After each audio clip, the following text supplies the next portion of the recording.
Braves gens, bonsoir. Et bienvenue dans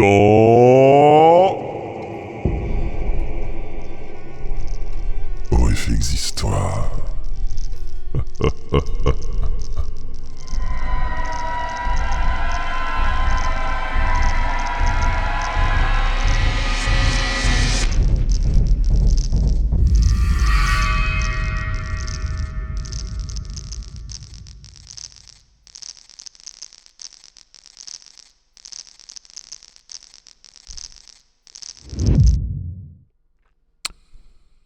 Et ce soir, je vais vous lire Le Masque de la Mort Rouge, une nouvelle d'Edgar Allan Poe, traduite en français par Charles Baudelaire. Et oui. Finalement, les Goths. Allez. Braves gens, bonne écoute.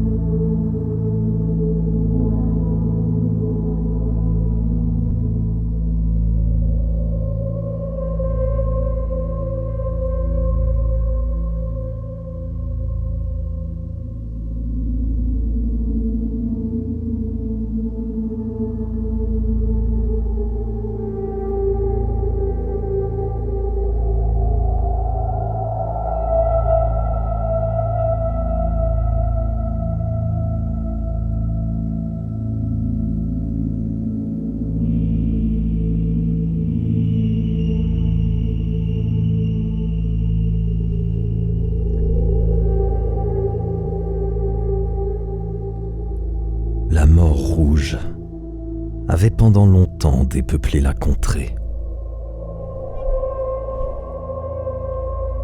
Jamais peste ne fut si fatale, si horrible. Son avatar, c'était le sang, la rougeur et la hideur du sang. C'était des douleurs aiguës, un vertige soudain. Et puis, un suintement abondant par les pores. Et la dissolution de l'être. Des taches pourpres sur le corps, et spécialement sur le visage de la victime, la mettaient au ban de l'humanité, et lui fermaient tout secours et toute sympathie. L'invasion, le progrès, le résultat de la maladie. Tout cela était l'affaire d'une demi-heure.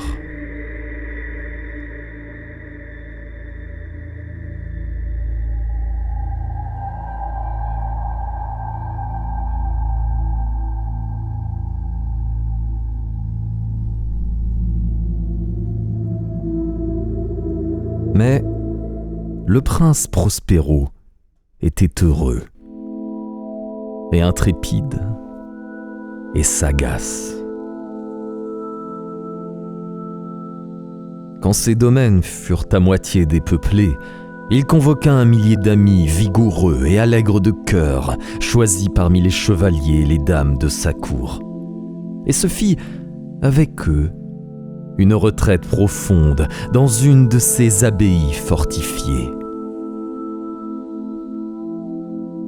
C'était un vaste et magnifique bâtiment, une création du prince, d'un goût excentrique et cependant grandiose. Un mur épais et haut lui faisait une ceinture. Ce mur avait des portes de fer. Les courtisans, une fois entrés, se servirent de fourneaux et de solides marteaux pour souder les verrous. Ils résolurent de se barricader contre les impulsions soudaines du désespoir extérieur et de fermer toute issue aux frénésies du dedans. L'abbaye fut largement approvisionnée. Grâce à ces précautions, les courtisans pouvaient jeter le défi à la contagion. Le monde extérieur s'arrangerait comme il pourrait. En attendant, c'était folie de s'affliger ou de penser. Le prince avait pourvu à tous les moyens de plaisir. Il y avait des bouffons, il y avait des improvisateurs, des danseurs, des musiciens. Il y avait le beau sous toutes ses formes. Il y avait le vin. En dedans, il y avait toutes ces belles choses et la sécurité. Au dehors, la mort rouge.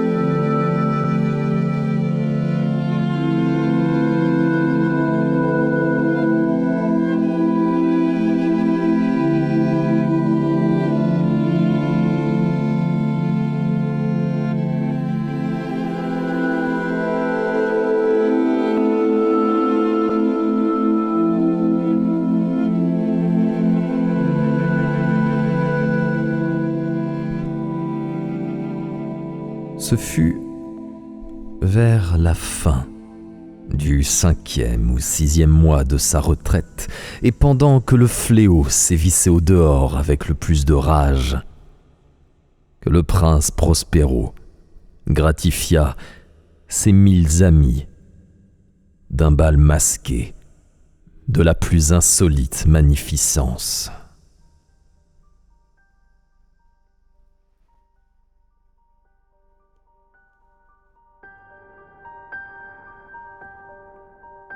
Tableau voluptueux que cette mascarade. Mais d'abord, laissez-moi vous décrire les salles où elle eut lieu. Il y en avait 7, une enfilade impériale. Dans beaucoup de palais, ces séries de salons forment de longues perspectives en ligne droite, quand les battants des portes sont rabattus sur les murs de chaque côté, de sorte que le regard s'enfonce jusqu'au bout, sans obstacle. Ici, le cas était fort différent. Comme on pouvait s'y attendre de la part du duc et de son goût très vif pour le bizarre. Les salles étaient si irrégulièrement disposées que l'œil n'en pouvait guère embrasser plus d'une à la fois. Au bout d'un espace de 20 à 30 yards, il y avait un brusque détour, et à chaque coude, un nouvel aspect. À droite et à gauche, au milieu de chaque mur, une haute et étroite fenêtre gothique donnait sur un corridor fermé qui suivait les sinuosités de l'appartement. Chaque fenêtre était faite de verre colorié en harmonie avec le ton dominant dans les décorations de la salle sur laquelle elle s'ouvrait. Celle qui occupait l'extrémité orientale, par exemple, était tendue de bleu. Et les fenêtres étaient d'un bleu profond. La seconde pièce était ornée et tendue de pourpre, et les carreaux étaient pourpres. La troisième, entièrement verte, et vertes les fenêtres. La quatrième décorée d'orange, était éclairée par une fenêtre orangée. La 5e blanche, la 6e violette.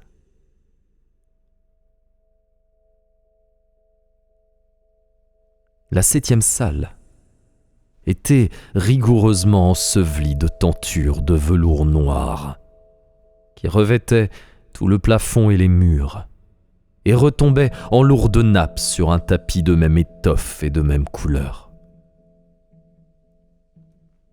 Mais dans cette chambre seulement, la couleur des fenêtres ne correspondait pas à la décoration.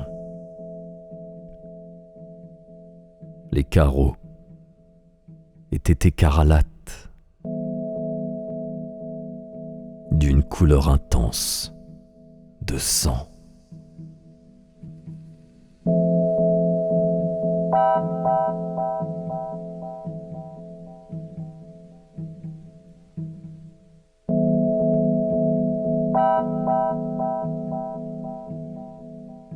Or, dans aucune des 7 salles, à travers les ornements d'or éparpillés à profusion çà et là ou suspendus aux lambris, on ne voyait de lampes ni de candélabres. Ni lampes, ni bougies. Aucune lumière de cette sorte dans cette longue suite de pièces. Mais dans les corridors qui leur servaient de ceinture, juste en face de chaque fenêtre, se dressait un énorme trépied avec un brasier éclatant qui projetait ses rayons à travers les carreaux de couleur et illuminait la salle d'une manière éblouissante. Ainsi se produisait une multitude d'aspects chatoyants et fantastiques. Mais dans la chambre de l'Ouest, la chambre noire, la lumière du brasier qui ruisselait sur les teintures noires à travers les carreaux sanglants était épouvantablement sinistre et donnait aux physionomies des imprudents qui y entraient un aspect tellement étrange que bien peu de danseurs se sentaient le courage de mettre les pieds dans son enceinte magique.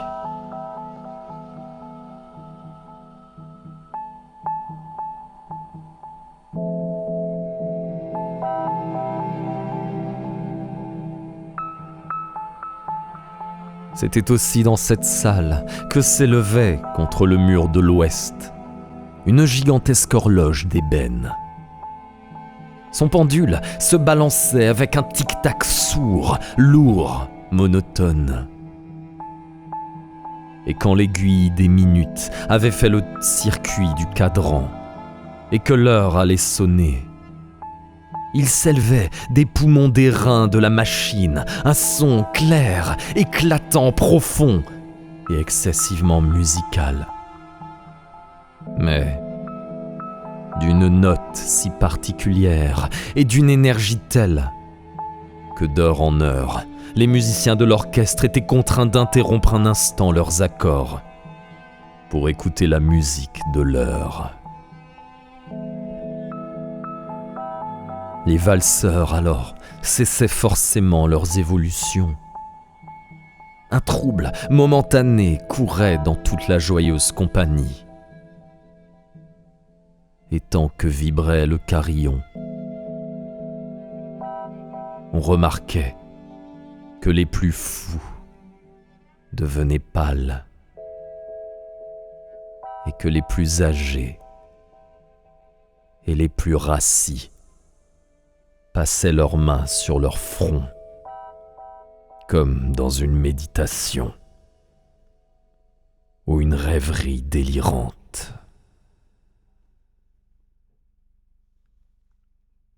Mais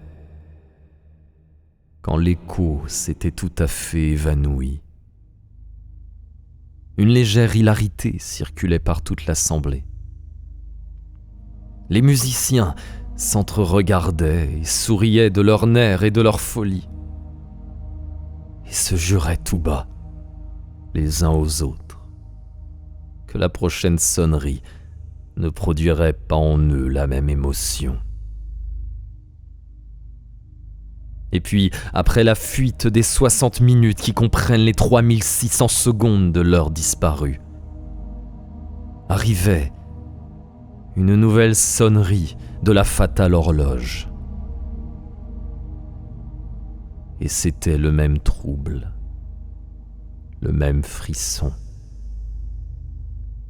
les mêmes rêveries.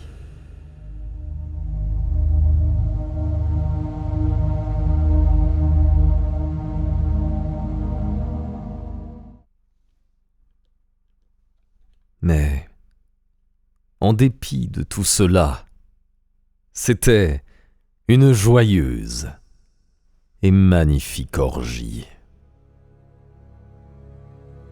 Le goût du duc était tout particulier. Il avait un œil sûr à l'endroit des couleurs et des effets. Il méprisait le décorum de la mode. Ses plans étaient téméraires et sauvages, et ses conceptions brillaient d'une splendeur barbare.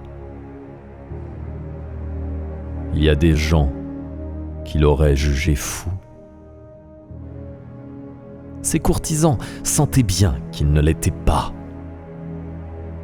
Mais il fallait l'entendre, le voir, le toucher, pour être sûr qu'il ne l'était pas.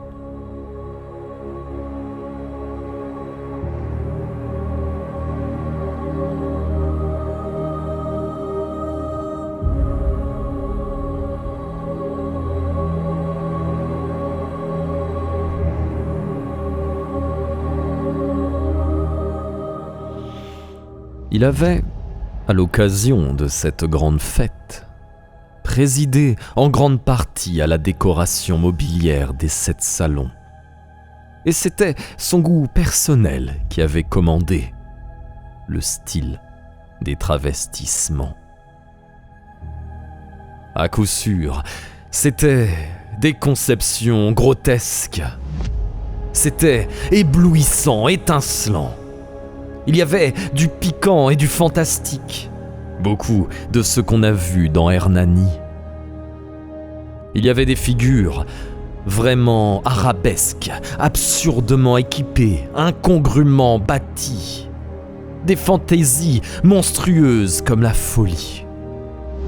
Il y avait du beau, du licencieux, du bizarre en quantité, tant soit peu du terrible et du dégoûtant à foison. Bref, c'était comme une multitude de rêves qui se pavanaient çà et là dans les 7 salons.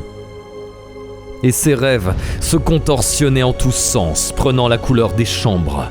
Et l'on eût dit qu'ils exécutaient la musique avec leurs pieds et que les airs étranges de l'orchestre étaient l'écho de leurs pas. Et de temps en temps, on entend sonner l'horloge d'ébène de la salle de velours. Et alors, pour un moment, tout s'arrête, tout se tait, excepté la voix de l'horloge. Les rêves sont glacés, paralysés dans leur posture.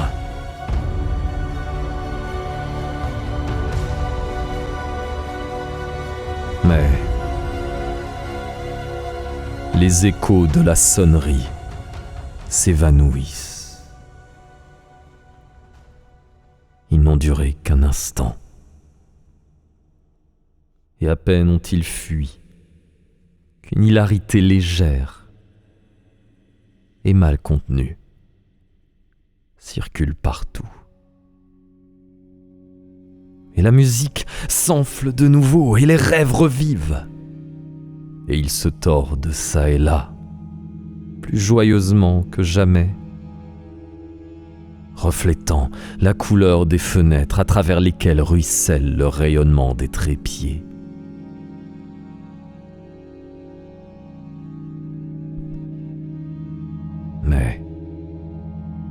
dans la chambre qui est là-bas, tout à l'ouest.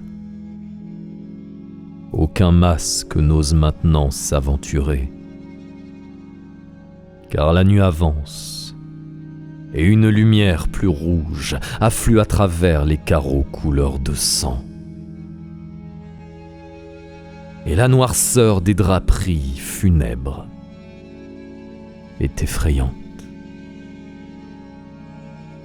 Et à l'étourdi qui met le pied sur le tapis funèbre, l'horloge d'ébène envoie un carillon plus lourd, plus solennellement énergique que celui qui frappe les oreilles des masques tourbillonnant dans l'insouciance lointaine des autres salles.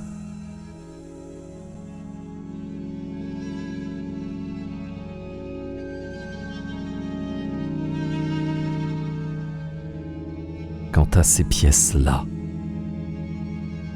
elles fourmillaient de monde, et le cœur de la vie y battait fiévreusement. Et la fête tourbillonnait toujours lorsque s'éleva enfin le son de minuit de l'horloge.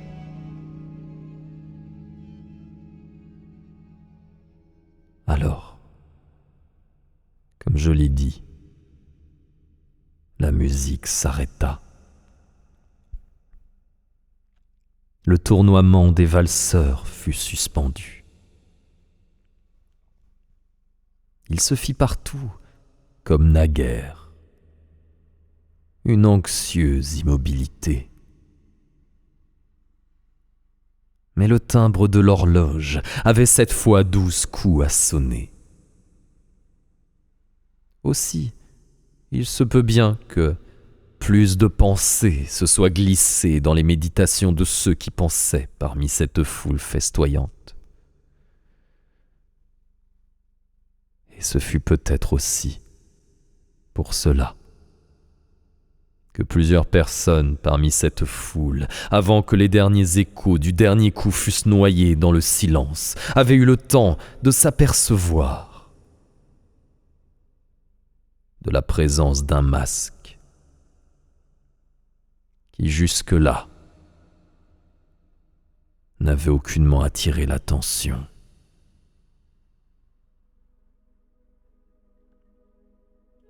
Et la nouvelle de cette intrusion s'étant répandue en un chuchotement à la ronde, il s'éleva de toute l'assemblée un bourdonnement, un murmure significatif d'étonnement et de désapprobation.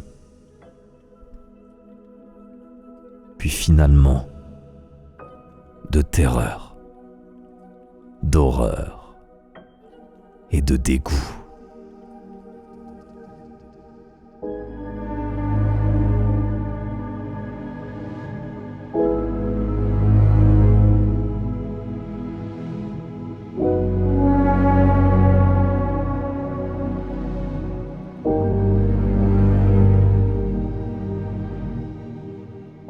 Dans une réunion de fantômes, telle que je l'ai décrite, il fallait sans doute une apparition bien extraordinaire pour causer une telle sensation. La licence carnavalesque de cette nuit était, il est vrai, à peu près illimitée. Mais le personnage en question avait dépassé l'extravagance d'un Hérode et franchi les bornes, cependant complaisantes, du décorum imposé par le prince. Il y a dans les cœurs des plus insouciants des cordes qui ne se laissent pas toucher sans émotion.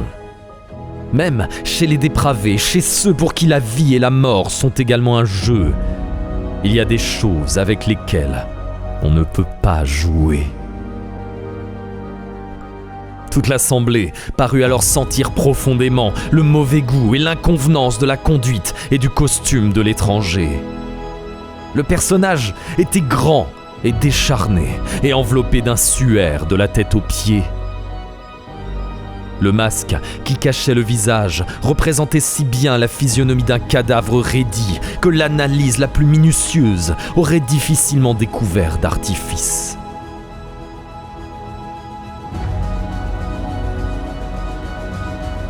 Et cependant, tous ces fous auraient peut-être supporté, sinon approuvé, cette laide plaisanterie. Mais le masque avait été jusqu'à adopter le type de la mort rouge.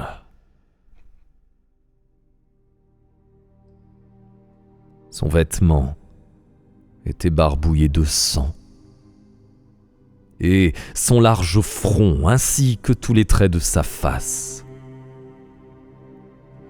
étaient aspergés de l'épouvantable écarlate.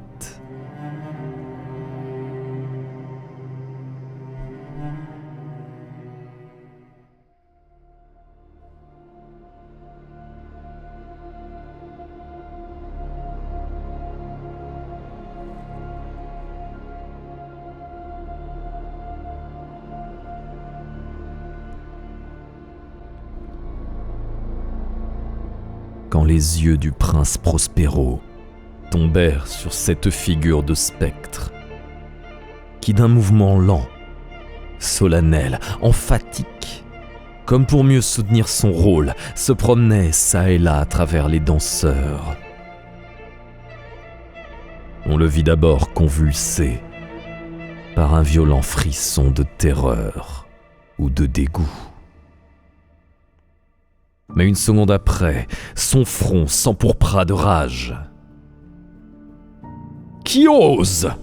demanda-t-il d'une voix enrouée aux courtisans debout près de lui. « Qui ose nous insulter par cette ironie blasphématoire ?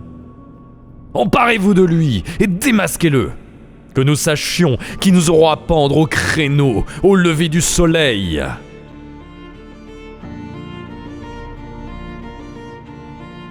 C'était dans la chambre de l'Est, ou chambre bleue, que se trouvait le prince Prospero, quand il prononça ces paroles.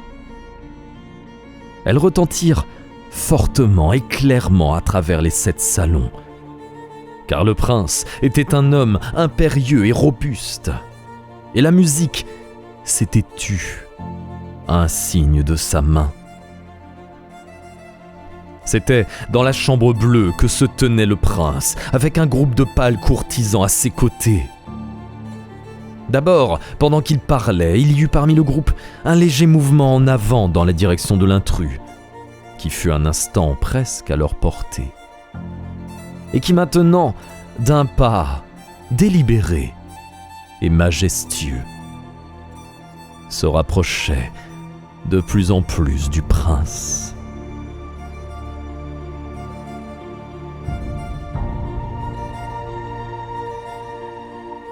Mais,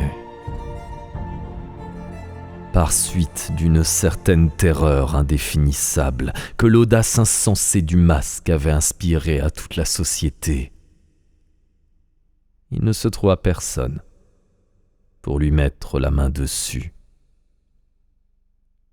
Si bien que, ne trouvant aucun obstacle, il passa à 2 pas de la personne du prince.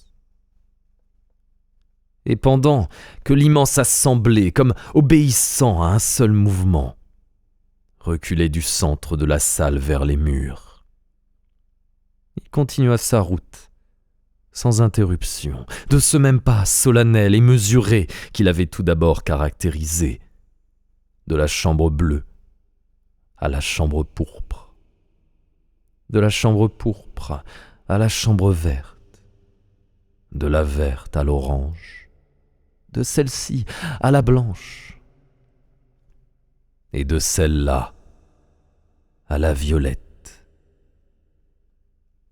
avant qu'on eût fait un mouvement décisif pour l'arrêter.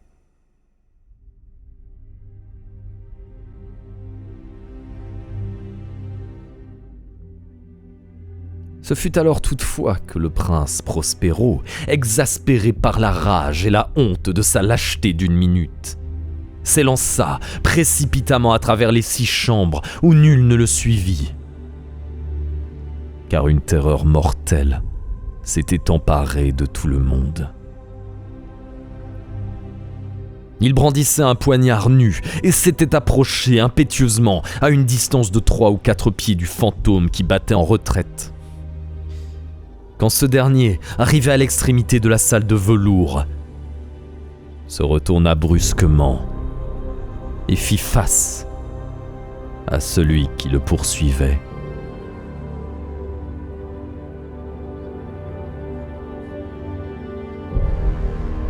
Un cri aigu partit, et le poignard glissa avec un éclair sur le tapis funèbre, où le prince Prospero tombait mort une seconde après.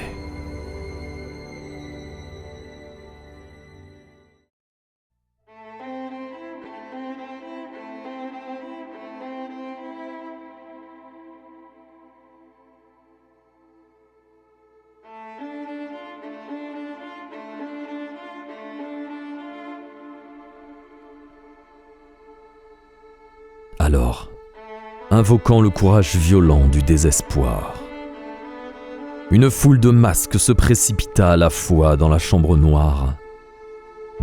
Et, saisissant l'inconnu qui se tenait, comme une grande statue, droit et immobile dans l'ombre de l'horloge d'ébène, ils se sentirent suffoqués par une terreur sans nom, en voyant que sous le linceul et le masque cadavéreux qu'ils avaient empoigné avec une si violente énergie, ne logeait aucune forme palpable.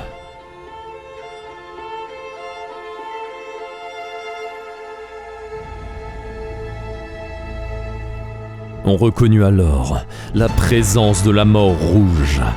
Elle était venue comme un voleur de nuit. Et tous les convives tombèrent un à un dans les salles de l'orgie, inondées d'une rosée sanglante. Et chacun mourut dans la posture désespérée de sa chute. Et la vie de l'horloge d'ébène disparut avec celle du dernier de ces êtres joyeux, et les flammes des trépieds expirèrent, et les ténèbres, et la ruine, et la mort rouge établirent sur toute chose leur empire illimité.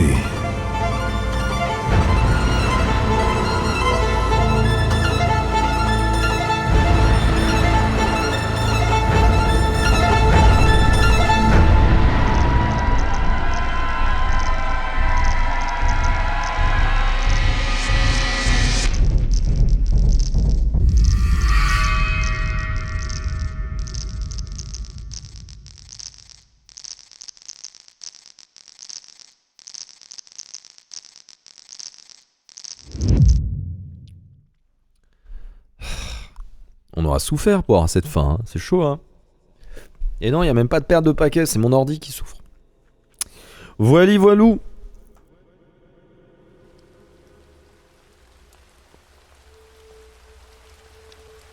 Mais j'espère que vous avez kiffé quand même. Voilà, c'était le prix à payer pour ne pas être sub. Vous avez eu la version buggée, quoi. Ah, quel enfer. Mais bon.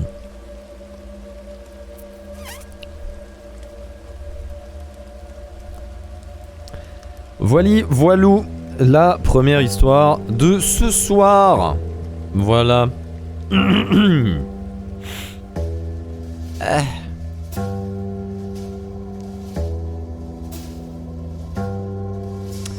On va arrêter l'enregistrement ici.